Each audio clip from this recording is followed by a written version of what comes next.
Video पर click करने के लिए धन्यवाद।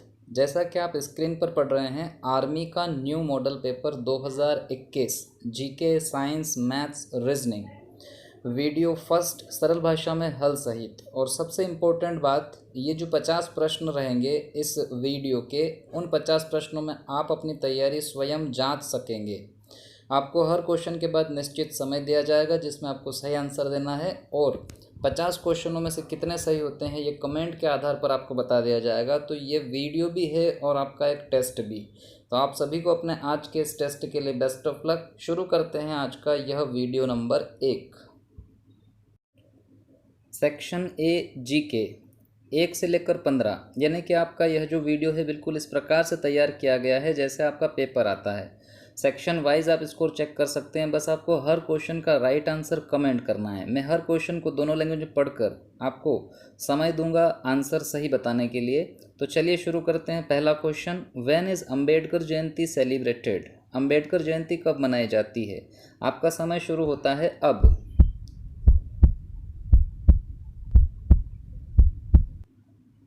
राइट आंसर देख लेते हैं। इसका सही आंसर है ऑप्शन सी, 14 अप्रैल। अंबेडकर जयंती मनाई जाती है 14 अप्रैल को। दूसरा question, which of the following was the capital of the Haryanka dynasty? निम्न में से हर्यक वंश की राजधानी कौन सी थी? ऑप्शन आपके सामने है, सही आंसर कमेंट करिए। आपका टाइम शुरू होता है अब।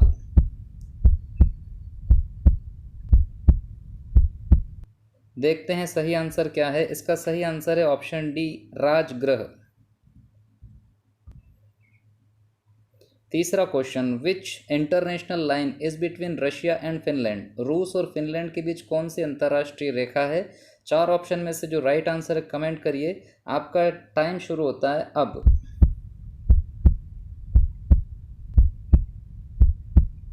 चलिए देखते हैं इसका सही आंसर। इसका सही आंसर है option A, man Rahim line, यानी कि मैन रहीम रेखा।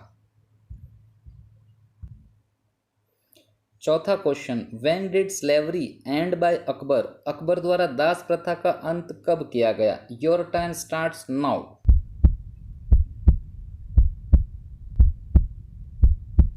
देखते हैं इसका सही आंसर क्या है। इसका राइट आंसर है ऑप्शन डी, 1562, 1562।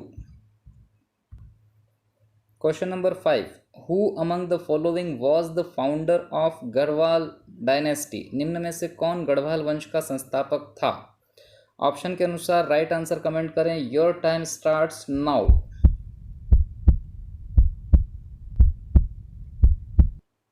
चलिए इसका सही आंसर है ऑप्शन ए, चंद्रदेव। जिन्होंने ऑप्शन ए दिया था उनका आंसर बिल्कुल राइट है।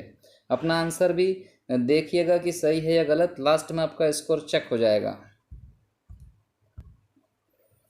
छठा question, who among the following was the founder of the Haryanka dynasty? निम्न में से कौन हर्यक वंश के संस्थापक थे?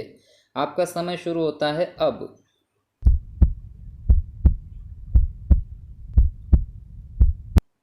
राइट आंसर है option A, Bimbisara. Question number 7, whose daughter was Razia Sultan? Razia Sultan किसकी पुत्री थी? Your time starts now.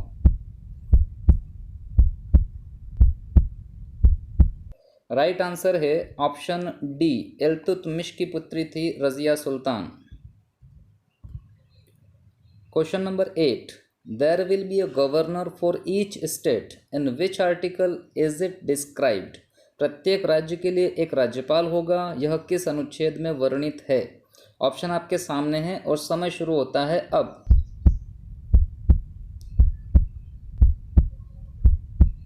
चलिए देखते हैं राइट आंसर। इसका राइट आंसर है option A, 153, 153। Question number 9, where is Akbar's tomb located? Akbar का मकबरा कहाँ स्थित है? ऑप्शन आपके सामने और टाइम स्टार्ट होता है अब।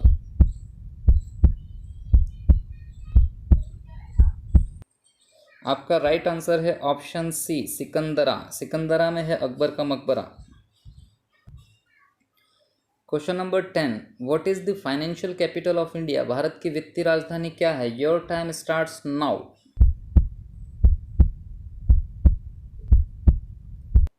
आपका राइट आंसर है ऑप्शन ए मुंबई। मुंबई वित्तीय राजधानी कही जाती है भारत की।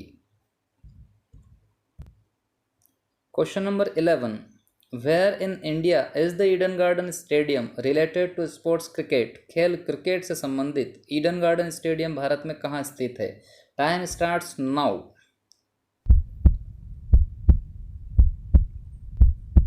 आपका राइट आंसर है ऑप्शन ए कोलकाता। जिन्होंने ऑप्शन ए लगाया उनका बिल्कुल सही आंसर है। Question number 12, archery is the national sport of which country. तीरंदाजी किस देश का राष्ट्रीय खेल है? ऑप्शन आपके सामने है, राइट आंसर कमेंट करिए। आपका समय शुरू होता है अब।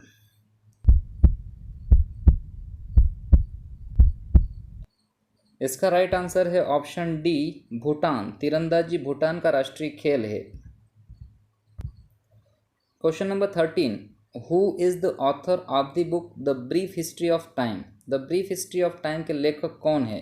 Your time starts now.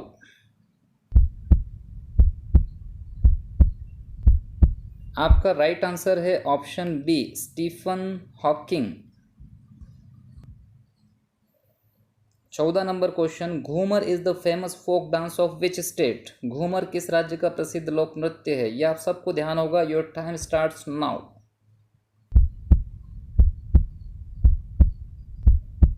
चलिए, इसका राइट आंसर मुझे पूरी उम्मीद है आप सबने लगाया होगा ऑप्शन डी बिल्कुल करेक्ट है, Rajasthan.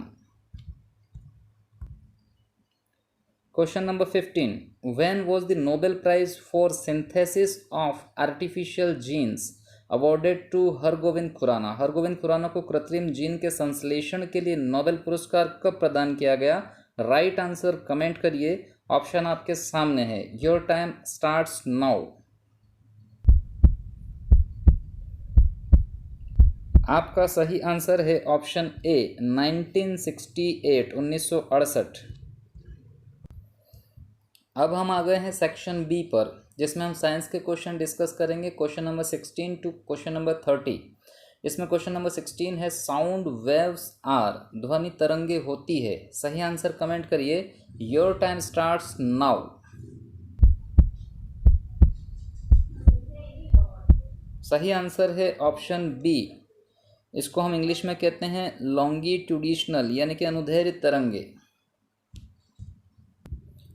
Question number 17, shining of a test tube lying in water is an example.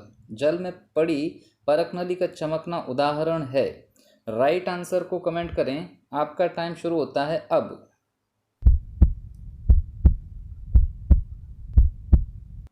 इसका सही आंसर है ऑप्शन ए। जिन स्टूडेंट ने ऑप्शन ए लगाया बिल्कुल सही है, टोटल इंटरनल रिफ्लेक्शन, पूर्ण आंतरिक परावर्तन।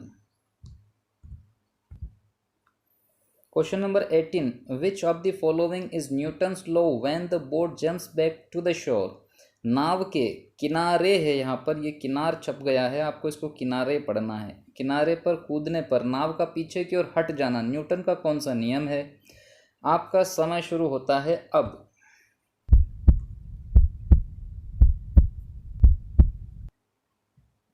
चलिए, इसका सही आंसर है ऑप्शन सी।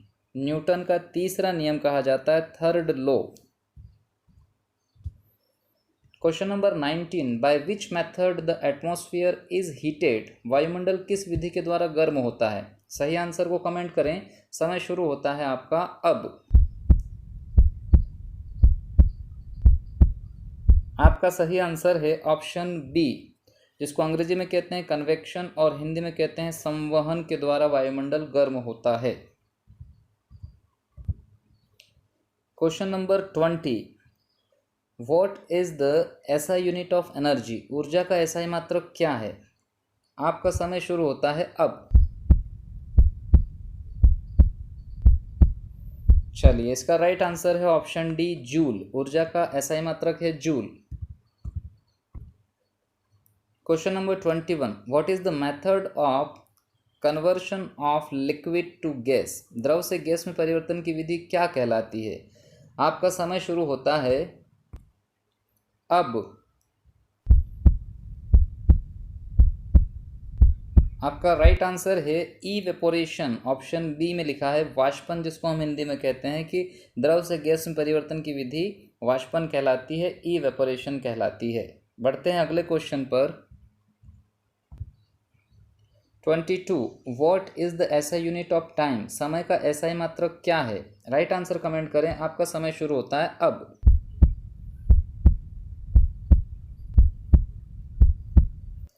आपका राइट आंसर है सेकेंड। जिन्होंने सेकेंड पे ऑप्शन लगाया था डी, उनका बिल्कुल करेक्ट ऑप्शन है। Question number 23 which of the following vitamins in water soluble. निम्न में से कौन से विटामिन जल में घुलनशील है? समय शुरू होता है अब।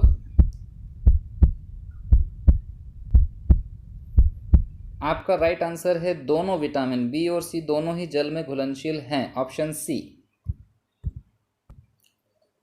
24 what is the percentage of nitrogen in the atmosphere. वातावरण में नाइट्रोजन की मात्रा कितने प्रतिशत है? Your time starts now.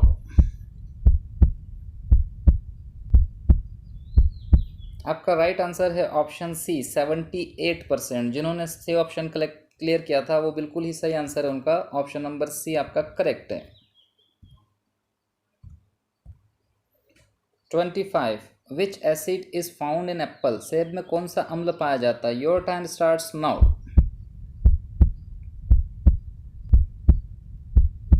Right answer है आपका मैलिक एसिड। ऑप्शन सी पे लिखा है बिल्कुल करेक्ट आंसर।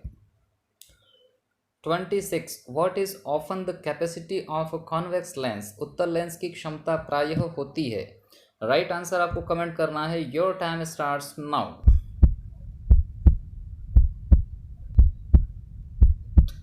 आपका राइट आंसर है ऑप्शन बी पॉजिटिव, यानी कि धनात्मक होती है उत्तल लेंस की क्षमता। अगर उत्तल लेंस आता है तो आपका आंसर होगा ऋणात्मक।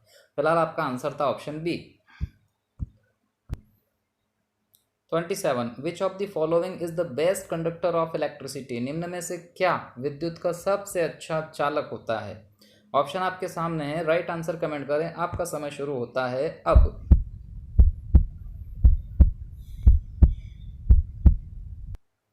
आपका राइट आंसर है ऑप्शन बी सिल्वर, यानी कि चांदी जो है वो विद्युत का सबसे अच्छा चालक का काम करती है, सबसे अच्छी सुचालक होती है। 28 which glass is used in making laboratory equipment. प्रयोगशाला के उपकरण बनाने में किस कांच का उपयोग किया जाता है? ऑप्शन आपके सामने है। टाइम आपका शुरू होता है अब।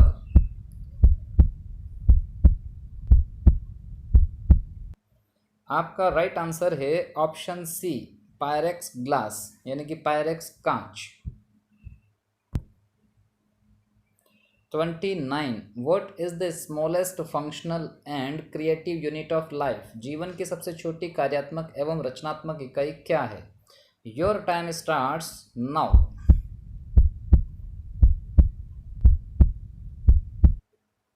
चलिए, इसका राइट आंसर है ऑप्शन बी सेल्स, यानी कि कोशिका। सबसे छोटी कार्यात्मक और रचनात्मक इकाई होती है जीवन की। 30 what is the atomic number of carbon. Carbon की परमाणु संख्या कितनी है? Your time starts now.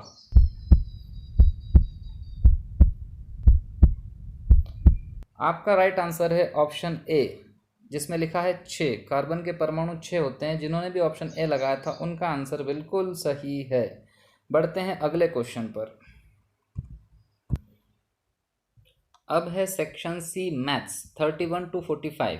अब जो क्वेश्चन है उनमें आपको समय ज़्यादा लगेगा, तो आपको घबराना नहीं है। मैं आपको समय ज़्यादा दूंगा। मैं दोनों लैंग्वेज में आपको क्वेश्चन पढ़ूंगा और आपसे आंसर के लिए कमेंट के लिए पूछूंगा। तो चलिए शुरू करते हैं कि क्या लिखा है। 31 में लिखा है how long will a 280 metre long train cross a 220 metre long platform at a speed of 60 kilometre per hour. Hindi में पढ़ते हैं। एक 280 मीटर लंबी रेलगाड़ी 220 मीटर लंबे प्लेटफॉर्म को 60 किलोमीटर प्रति घंटा की गति से कितने समय में पार कर लेगी? आपका समय शुरू होता है अब।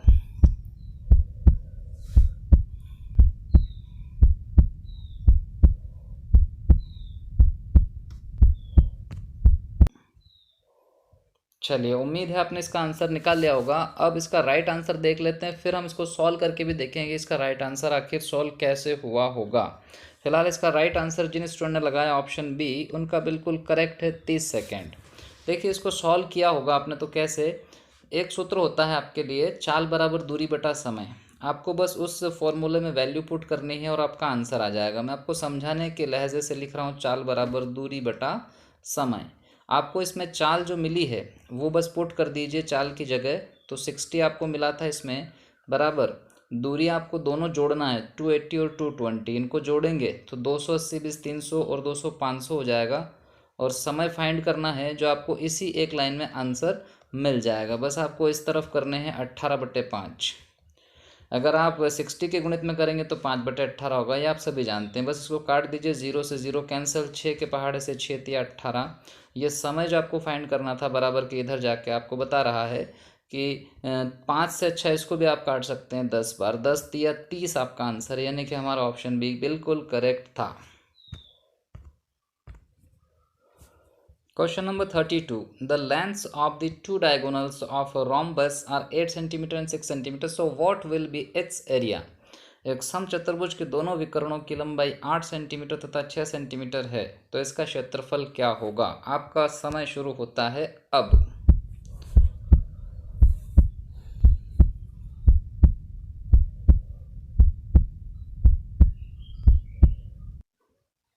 इसका राइट आंसर है ऑप्शन बी 24 वर्ग सेंटीमीटर। जिनका ये आंसर है बिल्कुल सही। इसको हल भी कर लेते हैं। समचतुर्भुज के विकर्ण दिए हुए, क्षेत्रफल पूछा है, डायरेक्ट आप फॉर्मूला जो आपको याद है, क्षेत्रफल बराबर 1/2 इंटू विकर्णों का गुणनफल। दोनों ही विकर्ण जो हैं, विकर्ण फर्स्ट इंटू विकर्ण सेकंड, बस आपको ये वैल्यू पुट करनी है और आपका आंसर मिल जाएगा। चलिए देखते हैं। 1/2 दोनों विकर्ण जो है, एक तो दिया है 8 सेंटीमीटर और एक दिया है 6। बस इसको कैंसिल कर दीजिए, 2 चौक 8, 6 चौक 24, 24 से कम 24, यानी कि हमारा आंसर बिल्कुल करेक्ट था। Question number 33. By increasing the length of each arm of a square by 40%, by what percentage will it increase in its area? एक वर्ग की प्रत्येक भुजा की लंबाई 40% वृद्धि करने पर इसके क्षेत्रफल में कितने प्रतिशत की वृद्धि होगी? आपका समय शुरू होता है अब।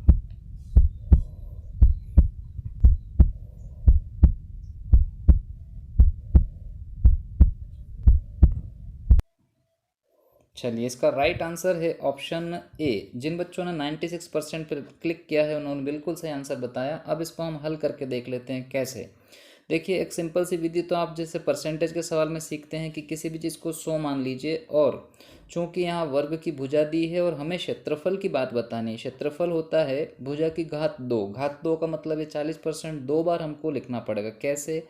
140/100 और फिर से 140/100। बस आप इसको कैंसिल करिए, जैसे 1 0 से 0, फिर 0 से 0, ये वाली 2 0 से 100 कैंसिल, 14 और 14 का गुणा 196। तो आप स्टार्ट किए थे 100 से और आपके पास आया है 196, यानी कि कितना बढ़कर आया है 96, यानी ऑप्शन ए हमारा करेक्ट था। Question number 34. The length of the diagonal of cube is 6√3 centimetre. Find its entire surface area. एक घन के विकर्ण की लंबाई 6√3 सेंटीमीटर, इसका संपूर्ण पृष्ठ का क्षेत्रफल ज्ञात करो। आपका समय शुरू होता है अब।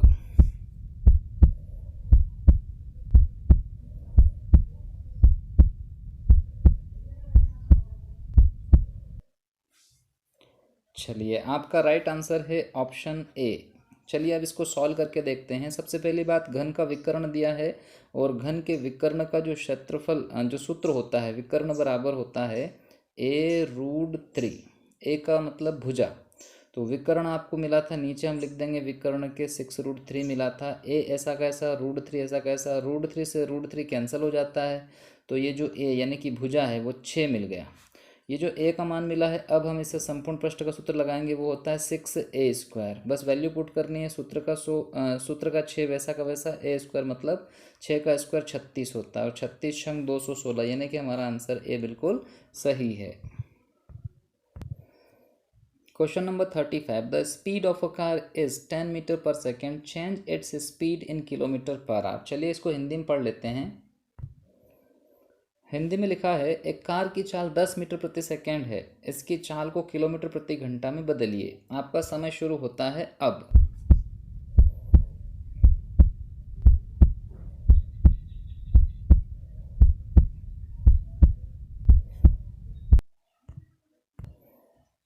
आपका राइट आंसर है ऑप्शन सी 36 किलोमीटर प्रति घंटा। इसको तो बहुत सरलता से आपने सॉल्व कर दिया होगा। 10 मीटर प्रति सेकेंड को अगर किलोमीटर प्रति घंटा बदलना यानी कि बड़े रूप में लाना है तो 18/5 का गुणा होगा, और 5 से जैसे ही कैंसिल होगा 5 दूना 10, 18 दूना 36।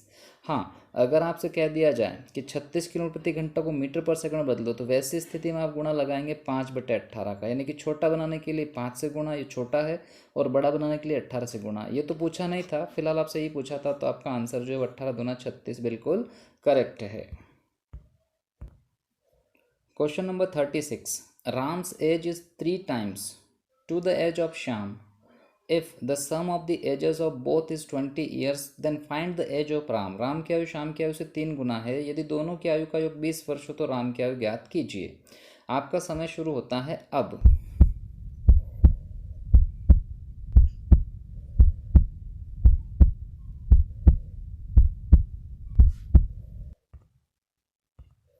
चलिए, आपका राइट आंसर है ऑप्शन बी। जिन्होंने बी ऑप्शन दिया बिल्कुल करेक्ट है। अब इसको सॉल्व करके देखते हैं ज़रा कैसे हुआ है ये।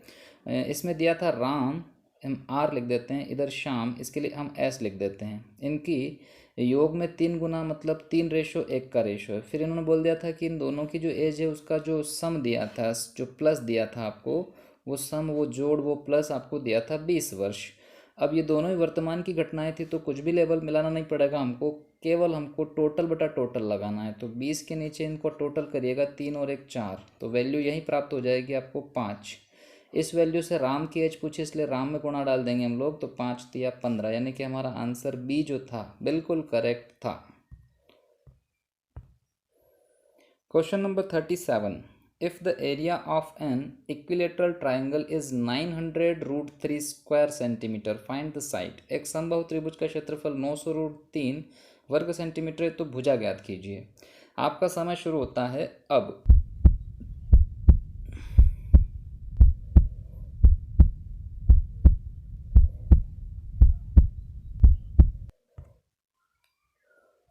चलिए, अब इसका सही आंसर देख लेते हैं। इसका सही आंसर है, जिन बच्चों ने ऑप्शन ए लगाया उनका बिल्कुल करेक्ट है, जिसमें 60 लिखा है। अब इसको हल करके देखते हैं कैसे। देखिए, समबाहु त्रिभुज के क्षेत्रफल का सूत्र आप सबने याद किया हुआ है, वो होता है क्षेत्रफल बराबर √3/4 इंटू भुजा की घात 2। भुजा को ए मान लीजिए, ए की घात 2। क्षेत्रफल दिया था तो हम क्षेत्रफल के नीचे लिखने वाले हैं 900√3 बराबर √3/4 ऐसा का ऐसा, और ए स्क्वायर हम लोग अभी फाइंड करेंगे। √3 से √3 कैंसिल, 4 से 900 में गुणा कीजिए, 9 चौक 3600। ये ए स्क्वायर आया है यानी कि भुजा की घात 2 आया है, तो भुजा बनेगी 3600 अगर है तो ये 60 बन जाएगा, क्योंकि 3600 का वर्गमूल 60 होता है। 2 0 का 1 0, 36 का 6। जैसे हमको भुजा ज्ञात हो गई, हम ऑप्शन देख रहे हैं, तो ऑप्शन ए हमारा बिल्कुल करेक्ट है।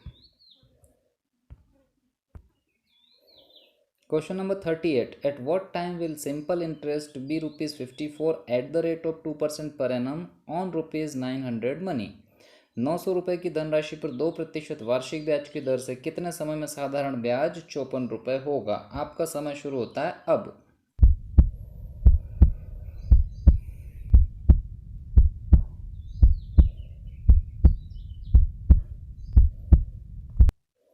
चलिए, जिन्होंने भी आंसर इसका दिया था, राइट आंसर इसका रहेगा ऑप्शन ए 3 वर्ष। अब इसको हल करके देखते हैं। तो हमारा जो सूत्र है आप सबने बहुत अच्छे से उसको याद किया होगा, बिल्कुल रटा होगा आपने, कि साधारण ब्याज बराबर मूलधन गुणित दर गुणित समय बटा 100, ये हमारा फॉर्मूला होता है। इसमें साधारण ब्याज जो लिखा था 54 रुपये हो जाएगा, तो हम लिख देंगे 54 यहाँ पर। 54 के बाद मूलधन, 900 रुपये की धनराशि की बात हो रही थी, तो 900, दर इस सवाल में दी थी 2%, और समय हमको फाइंड करना था, समय को ऐसा ही रहने देते हैं, बटा 100। 2 0 से 2 0 कैंसिल, ऊपर ऊपर कटता है, तो मैं डायरेक्ट बोल रहा हूँ 2 नंबर 18 से उड़ा दो आप, 18 तिया 54, फटाक से आपका आंसर आ जाएगा 3 वर्ष, यानी कि ऑप्शन ए करेक्ट। अब जो आपका क्वेश्चन है जिसमें आपको लिखा है हल करें, 420 इंटू 20% माइनस 350 इंटू 10%। इसके ऑप्शन जो हैं उनको मैं आगे की स्क्रीन पे शो करूंगा, लेकिन उससे पहले मैं चाहता हूँ आप इसको हल करके यहीं पर आंसर देख लीजिए। तो मैं आपका समय शुरू कर देता हूँ अब।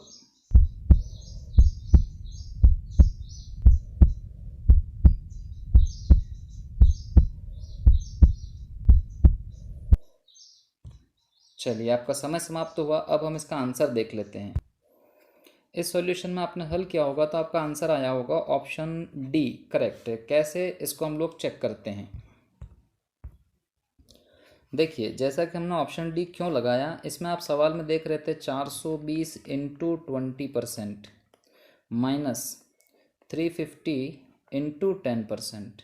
तो आपको बिल्कुल भी टेंशन नहीं लेना है, बहुत सरल सवाल है। 420 इंटू 20%, देखिए परसेंट हटता है। मैं एक स्टेप और नीचे बना दूँ कि परसेंट हटता है तो डिवाइड में 100 लगता है, 20/100 माइनस यहाँ 35 और ज़ीरो लिखा था, फिर 10% है तो ये 10/100। आप इसको देखिए तो 20×5 100 और 5 से इसको उड़ा दीजिए, 5×8 = 40, 2 बचा 5×24, यानी कि इस पूरी रामायण में यहाँ पर ओनली 84। ओके, इधर क्या है, 0 से 0 कैंसिल, ये 0 कैंसिल, तो 35 से कम 35, 84 से 35 माइनस करिए, 14 से 5 गया 9, 7 से 3 गया 4, यानी कि 49 हमारा बिल्कुल सही था। बढ़ेंगे अगले क्वेश्चन पर। Question number 40, both Ram and Shyam together complete a work in 12 days and Sham alone completes that work in 15 days. Then in how many days Ram alone will complete it? Ram और श्याम दोनों मिलकर किसी कार्य को 12 दिन में कर सकते हैं। श्याम अकेला उस कार्य को 15 दिन में पूरा करता है, तो राम अकेला उसे कितने दिन में पूरा करेगा? ऑप्शन आपके सामने है, सही आंसर निकालिए और कमेंट करिए। आपका समय शुरू होता है अब।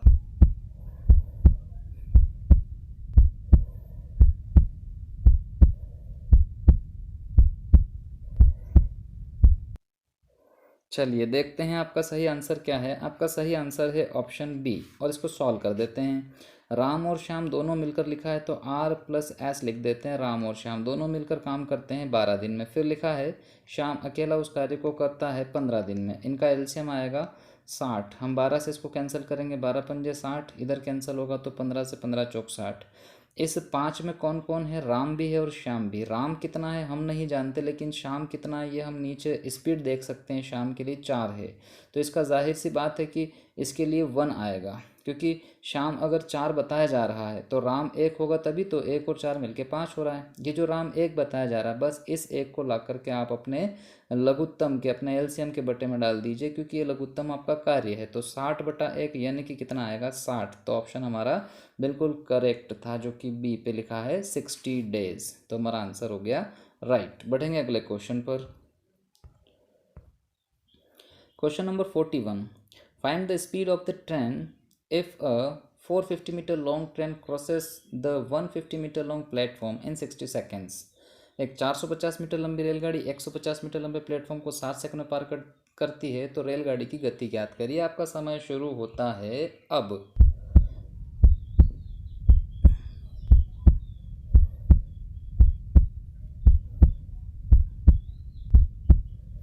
चलिए, आपका राइट आंसर देख लेते हैं। अच्छा, उससे पहले बता दूं कि जितने भी ऑप्शन आप देख रहे हैं, इन सभी ऑप्शन में स लिखा है। वो स नहीं, वो सेकंड है, इसमें मात्रा लगाना रह गई, टाइपिंग मिस्टेक हो गई। मैं आपका आंसर बता देता हूँ। सही जो इसका आंसर था वो था ऑप्शन ए। इसको सॉल्व करके देखते हैं कैसे। वही सूत्र जो भी थोड़ी देर पहले हमने यूज़ किया था, चाल बराबर दूरी बटा समय। चाल बराबर दूरी बटा समय। चलिए, इसमें वैल्यू रखिए, चाल की जगह लिखेंगे हम लोग। हमें नहीं पता तो चाल को ऐसे ही छोड़ दीजिए। दूरी में हमको 2 दूरियां दी गई है, एक तो 450 और एक 150। इनको जोड़िएगा तो 500 और एक 600। और समय इन्होंने दिया है 60 सेकेंड, नीचे लिख देंगे 60। अब चूंकि हमारे सारे ऑप्शन, मैंने कहा ना टाइपिंग मिस्टेक की वजह से ये सेकंड नहीं बन पाया है, तो मीटर पर सेकंड में अपने सारे ऑप्शन है, तो हमको 18/5 या 5/18 कुछ भी करने की ज़रूरत नहीं है। हम डायरेक्ट काट देंगे, 0 से 0 6 धाम 60, तो 10 मीटर पर सेकंड हमारा क्या हो जाएगा? आंसर, जो कि ऑप्शन में लिखा था ए वाले पे। बढ़ेंगे अगले क्वेश्चन पर। Question number 42, in an examination 560 students passed and 20% students failed, then how many students failed. एक परीक्षा में 560 विद्यार्थी उत्तीर्ण हुए और 20% विद्यार्थी फेल हुए, तो कुल कितने विद्यार्थी फेल हुए? आपका समय शुरू होता है अब।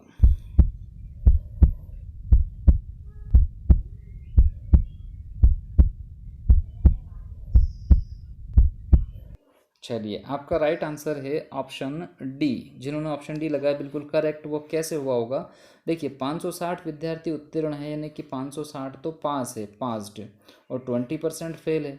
तो अब आप सीधी सी बात देखिए कि आपसे पूछा गया था कितने विद्यार्थी फेल हुए, 20% फेल है, यानी कि जो पूछा गया 20% वो तो गुणित में जाएगा, और परसेंट से परसेंट ही कटता है। तो यहाँ जो बटे का लाइन खींच रहा हूँ मैं, यहाँ नीचे परसेंट चाहिए मुझे, तो 560% नहीं है। तो 20% से आप देखिए कि 100 में से 20% फेल है, तो 80% पास होंगे, परसेंट से परसेंट कटेगा और ऊपर आ जाएगा 560। इस पूरे को आप पढ़ते हैं कि 560 80% है, तो 20% क्या होगा। बस आपको परसेंट से परसेंट समझ में आ गया होगा। तो मैं डायरेक्ट बता रहा हूँ, 20 चौक 80 और 4 से काट दूंगा तो 4 एक कम 4 एक बचा, 4 चौक 16 जीरो, यानी कि हमारा आंसर बिल्कुल करेक्ट है। 140 स्टूडेंट्स फेल हुए। Question number 43. The average of 5, 3, 7, x, 12, 6 and is 6, 7. Then find the value of x. Hindi में पढ़ते हैं। 5, 3, 7, x, 12, 6 का औसत 7 है, तो x का मान ज्ञात कीजिए। आपका समय शुरू होता है अब।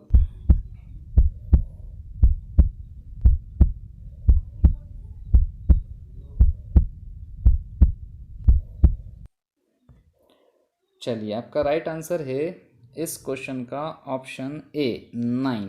अब ये कैसे राइट हुआ होगा, चलिए चेक करते हैं। हमको जैसा कि पता है कि औसत कैसे होता है, तो सबको जोड़ के जितनी संख्या उतना डिवाइड में करते हैं। तो पहले इनको जोड़िए, 5, 3, 8, 8 और 7 15, 15 और x तो प्लस में लिख देंगे, 15 और 12 जोड़िए, 15 25 27, 27 और 6 27 और 6 33, ये हो रहा है 33, और साथ में चल रहा है x। एक बार और आप चेक कर सकते हैं, 12 6 18 और 7 25, 3 28 और 5 33, बिल्कुल सही है। संख्याएं कितनी थी, संख्याएं थी आपके पास 1 2 3 4 5 6, 6 संख्याएं थी, डिवाइडेड बाय 6 लगेगा, इसको एवरेज बोलते हैं। और ये दिया हुआ कितना है 7, तो बराबर में लिख दीजिए 7। अब 33 प्लस एक्स तो एज इट इज़ रखिए, और ये हो जाता है 6 से 7 में गुणा, यानी कि 6 7 तो 42, तो एक्स बराबर कितना मिलेगा, 42 से 33 घटाएंगे तो 9 मिलेगा, यानी कि हमारा आंसर बिल्कुल करेक्ट था, option A. Question number 44. If the length of a rectangle is 12 centimeter and the area is 96 centimeter square, find the perimeter of the rectangle. इसको हिंदी में पढ़ते हैं, क्या लिखा है। हिंदी में लिखा है, किसी आयत की लंबाई 12 सेंटीमीटर तथा क्षेत्रफल 96 वर्ग सेंटीमीटर है, तो आयत का परिमाप ज्ञात कीजिए। आपका समय शुरू होता है अब।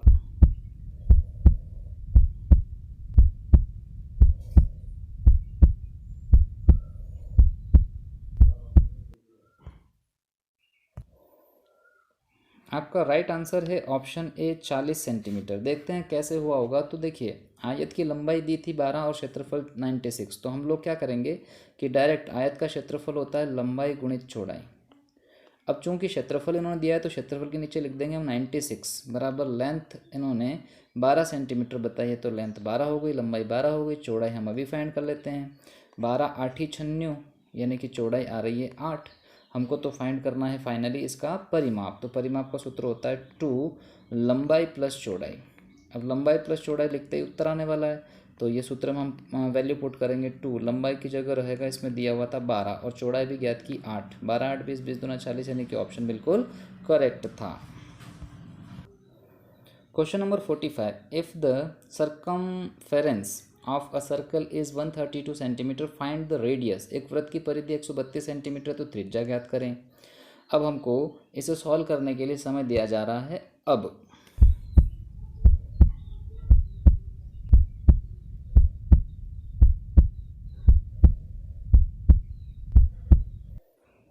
चलिए देखते हैं इसका राइट आंसर क्या है। इसका राइट आंसर है ऑप्शन सी। अब ये कैसे आया, इसको सॉल्व करते हैं। वृत्त की परिधि दी थी, देखिए वृत्त की परिधि आप सभी सूत्र याद करते हैं, तो होता है 2πr, ये वृत्त की परिधि होती है। ये कितनी दी हुई, हम डायरेक्ट ऐसे भी लिख सकते हैं, बराबर में 132, परिधि दी है 132। 2 ऐसा कैसा, पाई का वैल्यू होता है 22/7, और इन 22/7 और इंटू में r ऐसा कैसा, बराबर 132। अब देखिएगा, काट देते हैं इसको, तो 22 छंग 132, और 2 से 2 तिया 6, तो ये जो 3 बार कटा, हमको आर चाहिए, तो आर ऐसा कैसा, बराबर ऐसा कैसा 7 तिया बन जाएगा 21, यानी कि आंसर बिल्कुल करेक्ट था। अब हम आ गए हैं सेक्शन डी रीजनिंग, 46 से लेकर के 50 तक। इसमें 46 नंबर का क्वेश्चन बड़ा सरल रहेगा, तो मैं समय थोड़ा कम दूंगा मुकाबले में उनके जो इससे पहले दे रहा था। तो चलिए शुरू करते हैं पढ़ना। Explain which of the following is different, बताएं कौन सा भिन्न है। Your time starts now. Time over. चलिए इसका आंसर देखते हैं। इसका राइट आंसर है ऑप्शन डी, और ये बिल्कुल कॉमन सेंस में आधारित था, क्योंकि आप देखिए कि बाढ़, तूफान, भूकंप ये सब प्राकृतिक आपदाएं हैं, और भवन जो है वो इंसान के द्वारा बनाया जाता है, बिल्डिंग बनाते हैं। तो ये बिल्कुल भिन्न लग रहा था, इसलिए हमारा आंसर आ गया option D. Question number 47, F अनुपात यू समानुपात एल अनुपात क्वेश्चन मार्क, यानी कि इसमें आपको बताना है सही आंसर कमेंट करके। आपका समय शुरू होता है अब।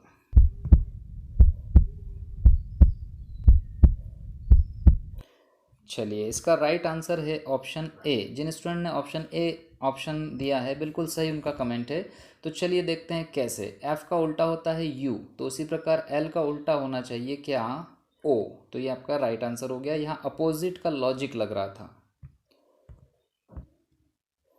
Question number 48, in a class of 43 students Pratap's place is 14 from the top, then what will be his position from है यहाँ पर फ्रॉम द बॉटम, यानी कि हिंदी में पढ़ें तो 43 विद्यार्थियों की कक्षा में प्रताप का स्थान ऊपर से 14 है, तो नीचे से उसकी स्थिति क्या होगी। आपका समय शुरू होता है अब।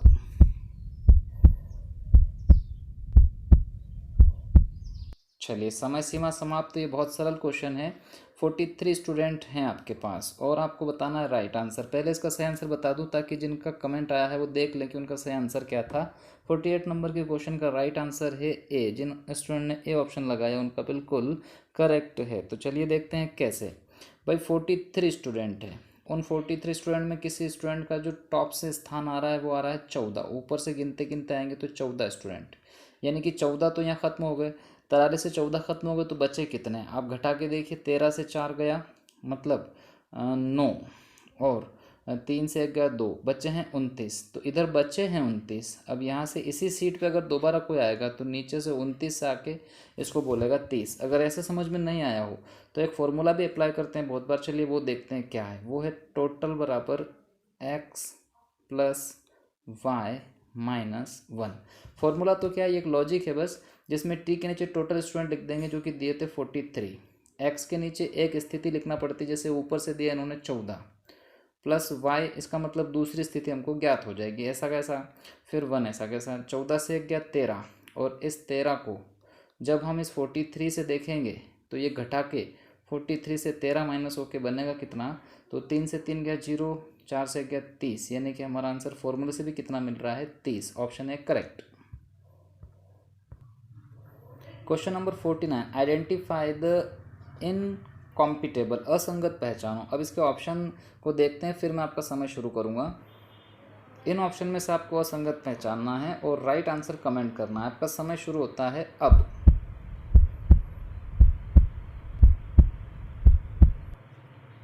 चलिए जिन स्टूडेंट ने ऑप्शन दिया था सी, उनका बिल्कुल करेक्ट आंसर है। ऐसा क्यों है कि सी ऑप्शन करेक्ट है, क्योंकि आप देखिए जैसा कि यहाँ पर लिखा है, नेपाल की कैपिटल बिल्कुल सही है, राजधानी बिल्कुल सही है, जर्मनी की राजधानी बर्लिन सही है, अमेरिका की वॉशिंगटन सही है, लेकिन ईरान की गलत है राजधानी, तो ये असंगत है। तो ईरान की राजधानी सही क्या होती है, ईरान की होती है तेहरान, जबकि यहाँ बगदाद छप गया है। ये बगदाद किसकी राजधानी है, ये इराक की है। तो इस प्रकार से हम लोग ऑप्शन सी करेक्ट बताएंगे। आज का आखिरी क्वेश्चन है आपका, question number 50। If ENCRYPT is written in a code as VMXI DKG, then what will ARC be written in that code। यानी कि इनके कहने का मतलब है, यदि ENCRYPT को किसी कोड में हम लोग VMXI DKG लिखते हैं या लिखा जाता है, तो ARC को क्या लिखेंगे। अब इसका समय शुरू होता है आपका अब।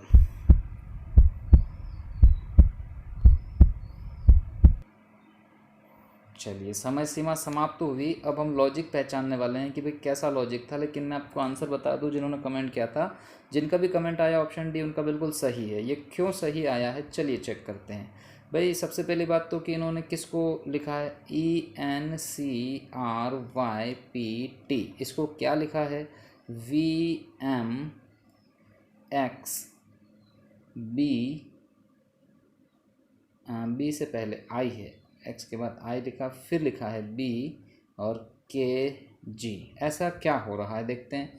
तो ये लॉजिक आप जमाइए, तो ये ई से उल्टा आ रहा है यहाँ पर वी, फिर एन से उल्टा एम, सी का एक्स, आर का उल्टा इंडियन रेलवे मतलब आई, वाई का बी बाय बाय, पी के ये काला पानी, ठीक, टी जी ये जी टी रोड, तो सब उल्टे लॉजिक चल रहे हैं। तो हमको बस ये देखना है कि ए का उल्टा क्या होना चाहिए जेड, फिर आर का उल्टा क्या होना इंडियन रेलवे मतलब आई, और फिर सी का उल्टा होगा एक्स, यानी कि हमारा ऑप्शन बिल्कुल करेक्ट था, ऑप्शन डी। तो इस प्रकार से 50 क्वेश्चन आप अपना स्कोर स्वयं जांच सकते हैं कि किस सेक्शन में कितने नंबर आपके आ रहे हैं, ओवरऑल क्या नंबर है। आपके कमेंट के आधार पर मैं खुद भी आपको कमेंट करके बता दूंगा कि किसके कितने नंबर हैं। तो अगले वीडियो में फिर मुलाकात होगी। अगले वीडियो से पहले मुस्कुराते रहिएगा, और आपकी आने वाली परीक्षा के लिए आप सभी को बेस्ट ऑफ लक, अच्छी मेहनत कीजिएगा और आप सभी बहुत अच्छे नंबरों से पास हो जाएंगे। इसी विश्वास के साथ अब मैं आपसे इजाज़त लेता हूँ। मिलेंगे अगले वीडियो में, मुस्कुराते रहिएगा।